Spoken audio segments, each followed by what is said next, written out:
नमस्कार, मैं अंकित सिंह हूं और आप देख रहे हैं किसान तक। और इस समय हम मौजूद हैं सहरसा ज़िला में। सहरसा ज़िला यानी कि कोसी का क्षेत्र। और ये कहा जाता है सहरसा ज़िला के लिए या कोसी क्षेत्र के लिए या यूँ कहें तो बिहार के लिए कहा जाता है कि जो युवा हैं यहाँ के लोग, जो जब अच्छी शिक्षा पाने के बाद बड़े शहरों की ओर चले जाते हैं, या जो कम पढ़े लिखे भी हैं वो भी रोजी रोज़गार के लिए बड़े शहरों की ओर जाते हैं। लेकिन अब समय बदल चुका है। अब पढ़े लिखे युवा जो बिहार के बड़े शहरों में अच्छी खासी नौकरी कर रहे थे, उन तमाम चीज़ों को छोड़ के अब वो गांव आ रहे हैं। और गांव आ रहे हैं तो क्या कर रहे हैं, तो खेती कर रहे हैं। और खेती में भी खुद आत्मनिर्भर बनने के साथ समूह के जरिए तमाम और किसानों को भी आत्मनिर्भर बना रहे हैं। एक ऐसी ही कहानी है प्रसेनजीत झा की, जो कि सहरसा ज़िले के बनगांव के रहने वाले हैं। और बनगांव का एक नगर पंचायत भी है और राजनीति के दृष्टि से भी काफ़ी चर्चित इलाका रहा है। स्मार्ट विलेज, न जाने बहुत चीज़ों का इसको उपाधि भी मिला समय के साथ। लेकिन प्रसेनजीत झा कैसे आए, आज कैसे हज़ारों किसानों को आत्मनिर्भर बना रहे हैं, तो आपका किसान तक में बहुत स्वागत है। और हम कैसे आए, इंजीनियर थे आप, हैं पढ़ाई भी इंजीनियरिंग की, सॉफ्टवेयर इंजीनियरिंग की शायद आपने पढ़ाई किया आपने, तो कैसे आ गए? यहाँ से जो जाता है फिर तो छुट्टियों में ही आता है, तर त्यौहार में ही आता है? नहीं, एक मातृभूमि से लगाव नाम की भी एक चीज़ होती है, एक अपना भाव होता है। और मैं 2012 से 2016 तक मैंने पढ़ाई की पंजाब में, और वहाँ पे प्लेसमेंट भी मेरा चंडीगढ़ में हुआ था। पर वहाँ पे कुछ महीने नौकरी करने के बाद मेरा मन नहीं लग रहा था और मैं यहाँ पे वापस आ गया। क्यों है, क्या देखे वहाँ पे कि आपको लगा कि? वहाँ पे मैंने खेती को बहुत करीब से देखा, और ख़ास करके यही कोसी के किसान, हमारे इलाके के सहरसा, सुपौल, मधेपुरा और बिहार के कुछ ज़िलों के किसान के मेहनत से पंजाब कहलाता है। पंजाबी जितना मेहनत करते हैं उससे कई गुना ज़्यादा मेहनत यहाँ के वहाँ बिहारी मज़दूर करते हैं उनके खेतों में। तो मैंने ऐसा सोचा कि अगर ये सारे मज़दूर वहाँ पे जाके इतना खेती करते हैं, अगर ये अपने खेत पे अपना मेहनत करें तो हमारा सॉइल जो है उससे कई गुना ज़्यादा बेहतर है। कई हिमालयन सॉइल है, हम लोग के बगल में हिमालय है, और कोसी काफ़ी उपजाऊ मिट्टी लाती है हर साल। बाढ़ की मिट्टी बराबर हमारे क्षेत्र में आती है। तो एक तरह से कहे तो मिट्टी नहीं, सोना हमारा क्षेत्र है, और हम लोग यहाँ पे खेती अगर करें तो ज़्यादा लाभप्रद होगा। और प्रधानमंत्री जी 2019 में FPO का एक नया कॉन्सेप्ट लेके आए कि फार्मर प्रोड्यूसर ऑर्गेनाइजेशन कि ग्रुप में खेती करें, किसानों की अपनी कंपनी हो। तो मैं उससे बहुत ज़्यादा अट्रैक्ट हुआ, मैं उनकी उस विचारधारा से। और मैंने गांव आके, और मेरा दोस्त जो मेरे साथ साथ मेरा क्लासमेट रहा है साकेत रंजन, हम दोनों गांव आके एक FPO का गठन किया। अच्छा, कब? 2019 में।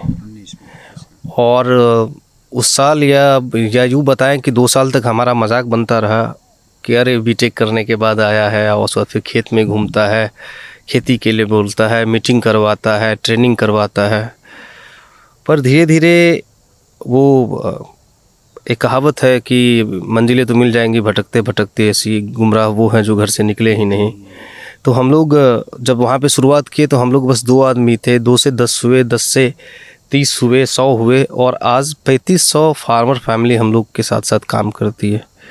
और हम लोग कितने एकड़ में करते हैं? हम लोग लगभग 3200 एकड़ में करते हैं काम। 3200 एकड़ 3200 एकड़ में 3200 किसान, 3500 किसान है, 3200 एकड़ में काम करते हैं। अगर आप मेरा पूरा पूछे हम लोग कितने एकड़ में काम करते हैं, तो हम लोग 3200 एकड़ में हम लोग काम कर रहे हैं। अभी क्या कर रहे हैं? अभी सबसे पहले हम लोग का सबसे बड़ा मुद्दा था यहाँ पे कि बंदर और नीलगाय से ये प्रभावित क्षेत्र रहा है।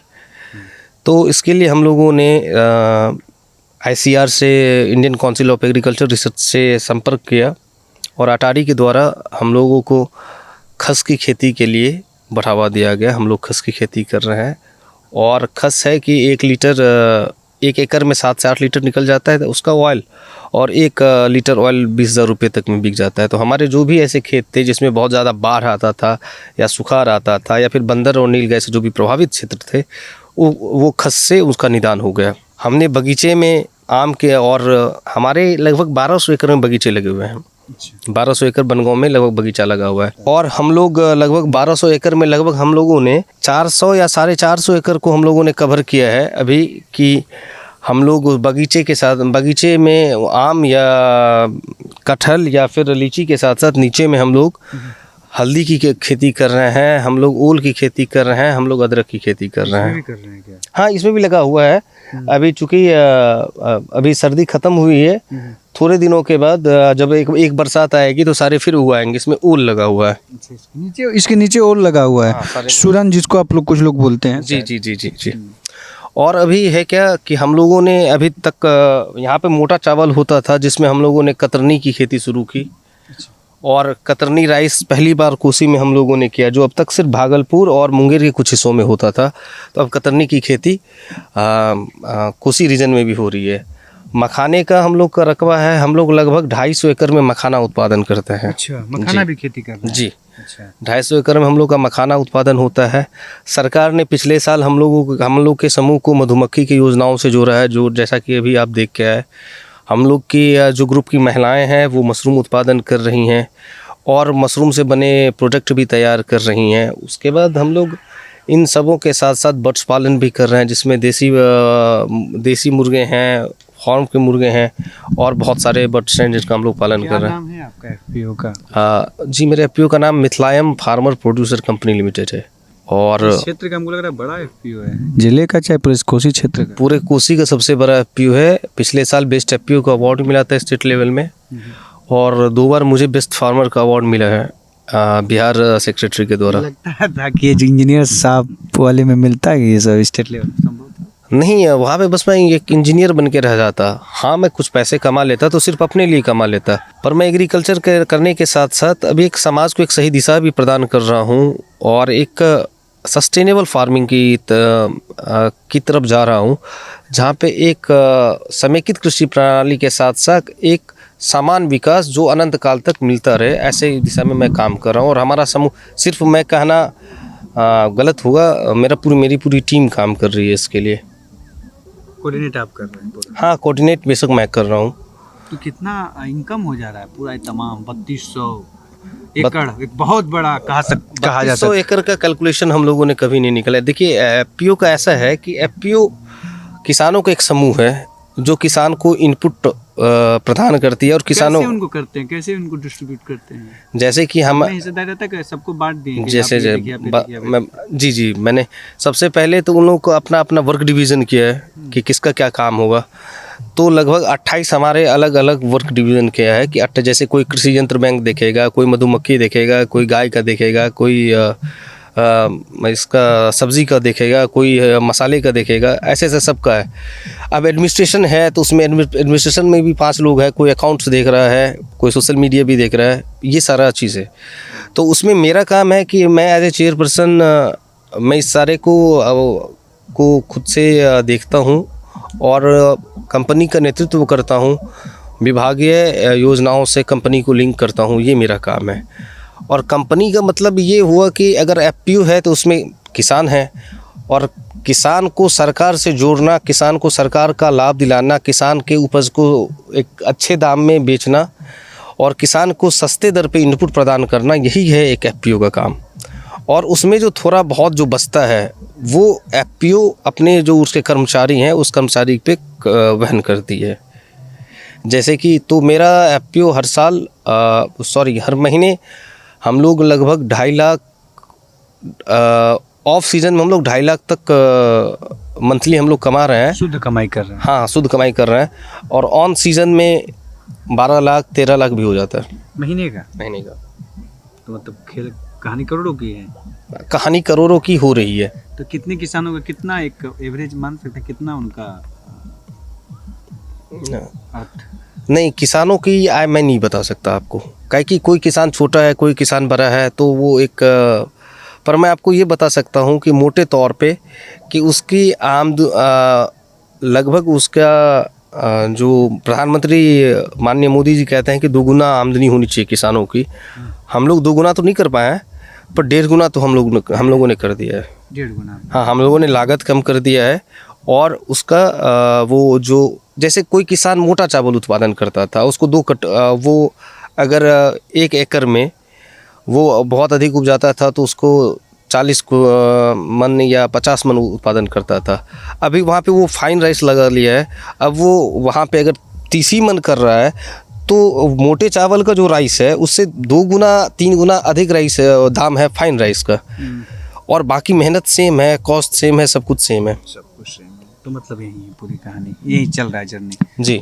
हर साल जुड़ते रहते हैं या और इससे ये काफिला धीरे धीरे बढ़ता गया है। अभी तक पहले तो मैं सिर्फ अपने गांव तक था, फिर अभी आसपास के प्रखंड के कम से कम 14-15 गांव में हम लोग अभी काम कर रहे हैं। बहुत जल्दी हम लोग एक ऑनलाइन प्लेटफॉर्म दे रहे हैं जहां पे लोग ऑनलाइन घर की मीन्स किसान के उत्पाद अपने घर से ही खरीद पाएंगे, चाहे वो सब्जी हो, चाहे वो दूध हो, वो सब कुछ ऑनलाइन, सब्जी की भी सब हर चीज़ ऑर्गेनिक पूरी सब्जी। हाँ, और एक भी मिडिल मैन नहीं रहेगा बीच में।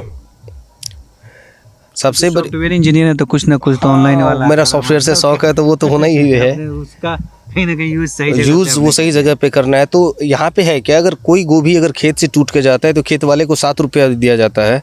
और मैंने काफ़ी स्टडी की इसके बारे में, और वो गोभी का दाम 20 रुपया हो जाता है मार्केट में, पर वो खेत वाले को 7 ही रुपया मिलता है। तो बीच का 13 रुपया कहाँ जाता है, और ये 13 रुपया एक मिडिल मैन खा जाता है। तो अगर सीधा कंज्यूमर टू प्रोड्यूसर अगर कर दें हम, और एक मिनिमम मार्जिन रखने के बाद अगर पूरा ये सॉफ्टवेयर पे काम किया जाए, तो किसान जो 7 रुपया लेता था जिस गोभी का, उसको भी 10 रुपया मिलेगा। और जो क्या कहते हैं, कंज्यूमर को 20 रुपये में गोभी खरीदना था, वो 12 रुपया में, 11 रुपया में कर देगा वो। तो ये आप काम करने जा रहे हैं। हाँ, इसके लिए भी मैं अभी प्रयत्नशील हूँ और भी काम कर रहा हूँ अभी। देखिए, मैं पूरा कोसी में हूँ और कोसी घूम रहा हूँ, और तमाम बातों में मैं एक सवाल जरूर हर बार पूछता हूँ, पलायन। आप उसके लिए क्या कहेंगे, जो जा रहे हैं, आ नहीं रहे हैं, आते भी हैं तो त्यौहार में आते हैं? जी, मैं आपकी बात से अक्षरशः सहमत हूँ। मैंने ये दर्द देखा है। कहीं ना कहीं FPO बनाने का सपना भी यही था कि मैं कुछ हद तक पलायन को ठीक कर सकूँ, अपने क्षेत्र के पलायन को तो कम से कम ठीक कर लूँ। पलायन का सबसे बड़ा मुद्दा है कि रोज़गार, यहाँ पे रोज़गार, चूँकि अगर भारत कृषि प्रधान देश है, बिहार कृषि प्रधान राज्य है, तो सबसे ज़्यादा ज़रूरी है कि हम लोग कुछ ऐसा करें कि जो यहाँ के किसानों को, यहाँ के लोगों को ऐसा रोज़गार मिले कि वो अपना जीवन यापन कर सके। पर अभी तक सरकार के द्वारा ऐसा कोई ठोस कदम नहीं उठाया गया है कि जिससे हम कह सकें कि हमारे यहाँ रहने से किसान खुश होंगे, उनका परिवार चल सकेगा। अगर कौन चाहता है अपने माँ और माटी से दूर होना? अगर सरकार के द्वारा ऐसी योजनाएं, ऐसी महत्वाकांक्षी योजनाएं लाई जाए जिससे लोग सहरसा में रह के, कोसी में रह के, बिहार में रह के अपना जीवन गुजर बसर कर सके, तो वो बेशक कोई भी अपने मिट्टी से दूर होना नहीं चाहेगा।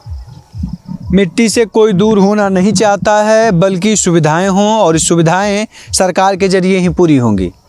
यहाँ के लोग मेहनती हैं, इसमें कोई सवाल नहीं खड़ा किया जा सकता, बेशक मेहनती हैं।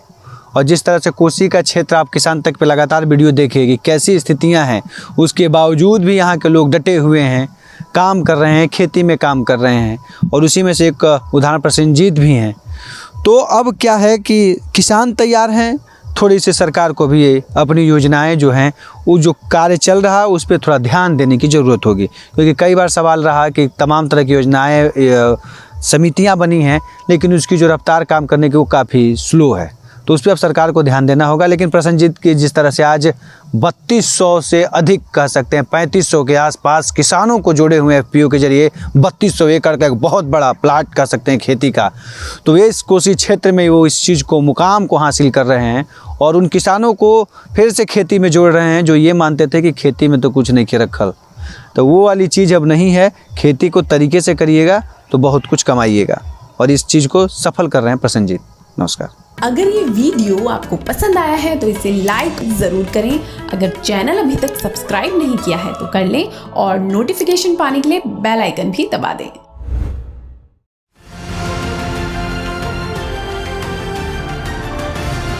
किसान तक खाना है तो उगाना है, किसान तक खाना है तो उगाना है, किसान तक खाना है तो उगाना है, किसान तक खाना है तो उगाना है, किसान तक खाना है तो उगाना है, किसान तक खाना है तो उगाना है।